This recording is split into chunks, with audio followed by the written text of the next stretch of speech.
Assalamualaikum warahmatullahi wabarakatuh. Perkenalkan, kami dari kelompok 4 yang beranggotakan 6 orang.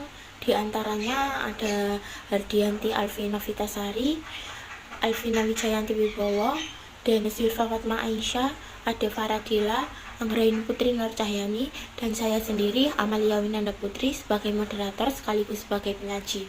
Kami dari Fakultas Ilmu Kesehatan Prodi S1 Farmasi Universitas Muhammadiyah Lamongan. Di sini kami akan mempresentasikan atau membahas apa sih peran seorang farmasi dalam upaya bela negara. Kami membuat video ini untuk memenuhi tugas mata kuliah pendidikan kewarganegaraan yang dibimbing oleh Bapak Mukhrim Sarjana Pendidikan Magister Pendidikan. Yuk kita simak video berikut ini. Baik, di sini saya akan menjelaskan bela negara. Bela negara adalah tekad, sikap, dan perilaku warga negara yang dilakukan secara teratur, menyeluruh, dan terpadu, serta dijiwai oleh kecintaan pada NKRI berdasarkan Pancasila dan Undang-Undang Dasar 1945 dalam menjamin kelangsungan hidup bangsa dan negara. Secara fisik, hal ini dapat diartikan usaha mempertahankan keamanan negara dari serangan secara fisik maupun agresi dari pihak yang mengancam keamanan negara. Sedangkan secara non-fisik, yakni suatu upaya untuk memajukan bangsa dan negara, baik secara moral, pendidikan, sosial, maupun kesejahteraan bangsa dan negara.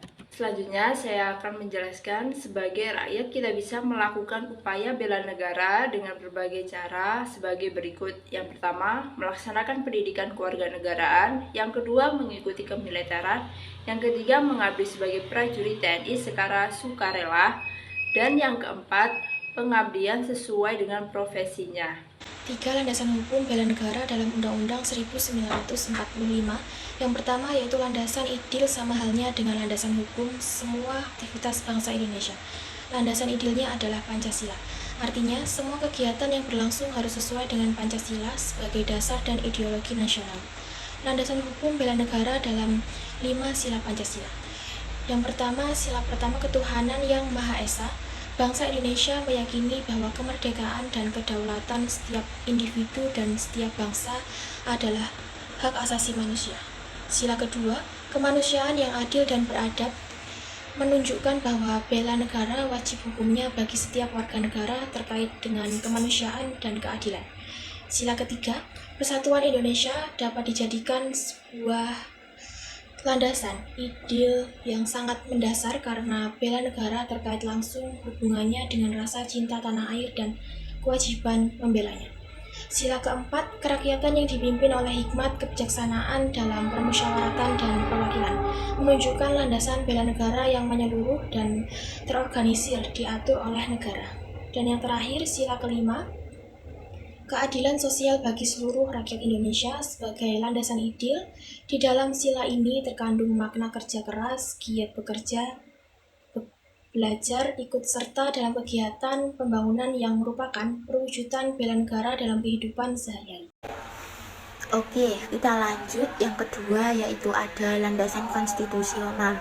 Dalam landasan konstitusional, pelaksanaan bela negara adalah Undang-Undang Dasar tahun 1945.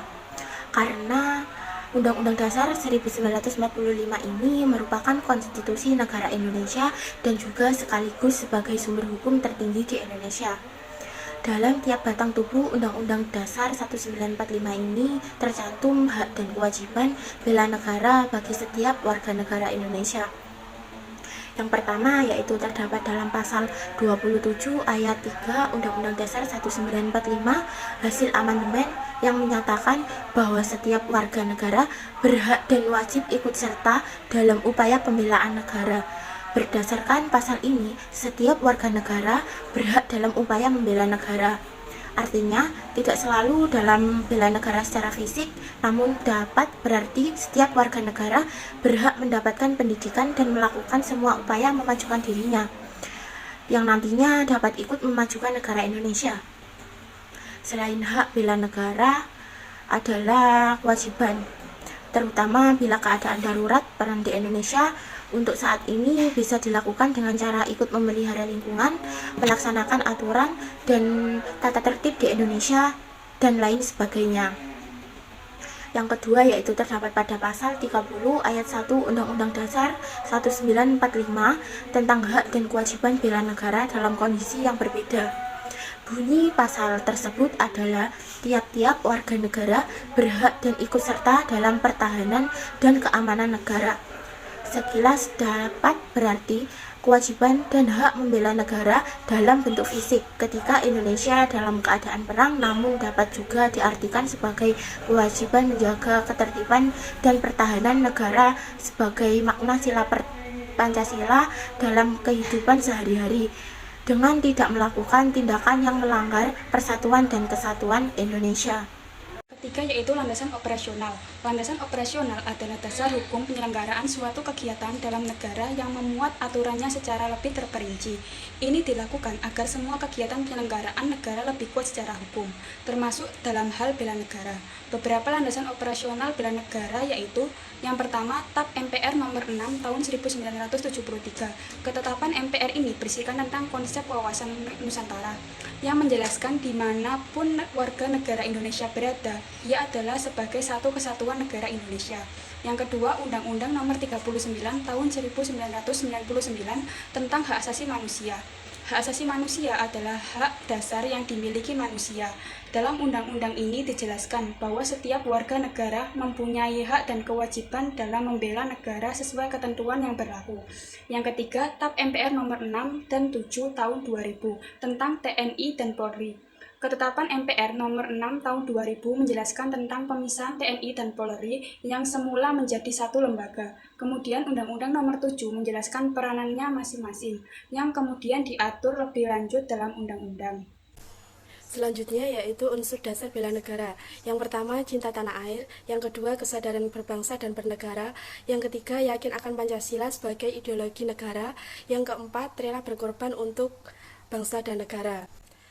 Adapun tujuan dari bela negara, yaitu yang pertama mempertahankan kelangsungan hidup bangsa dan bernegara, yang kedua untuk melestarikan budaya, yang ketiga menjalankan nilai-nilai Pancasila dan Undang-Undang Dasar 1945, yang keempat berbuat yang terbaik bagi bangsa dan negara, dan yang kelima menjaga identitas dan integrasi bangsa dan negara. Manfaat dari bela negara. Yang pertama, membentuk sikap disiplin waktu, aktivitas, dan pengaturan kegiatan lainnya. Yang kedua, membentuk jiwa kebersamaan dan solidaritas antar sesama rekan seperjuangan. Yang ketiga, membentuk mental dan fisik yang tangguh. Yang keempat, menanamkan rasa kecintaan pada bangsa dan patriotisme sesuai kemampuan diri. Yang kelima, melatih jiwa leadership dalam memimpin diri sendiri maupun secara kelompok.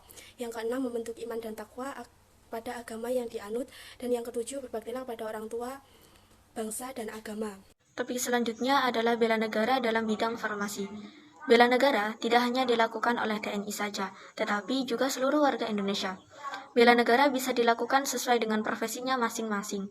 Salah satunya profesi yang ada di Indonesia adalah profesi apoteker yang bergerak di bidang farmasi. Farmasi sendiri ialah salah satu cabang ilmu kesehatan yang berkaitan dengan obat-obatan. Zaman dahulu, ilmu farmasi menjadi satu dengan kedokteran, karena ilmunya yang dipelajari saling berkaitan. Kemudian dipisahkan karena ilmu farmasi lebih menjurus pada sistem maupun mekanisme obat, sedangkan kedokteran menjurus pada diagnosa penyakit yang terjadi. Adapun bela negara dalam bidang farmasi yang dapat dilakukan adalah sebagai berikut. Yang pertama, memberikan pasokan kebutuhan obat yang menyeluruh dan optimal. Yang kedua, memberi edukasi tentang obat. Yang ketiga, mengembangkan inovasi obat. Yang keempat, memberikan penyuluhan kesehatan. Yang kelima, bekerja sama dengan dokter dalam mencapai kesembuhan yang optimal. Demikian video presentasi dari kelompok kami. Apabila ada salah kata ataupun salah ucap dalam pembuatan video materi tadi, saya selaku moderator ingin meminta maaf yang sebesar-besarnya. Terima kasih. Wabillahi taufiq wal hidayah. Wassalamualaikum warahmatullahi wabarakatuh.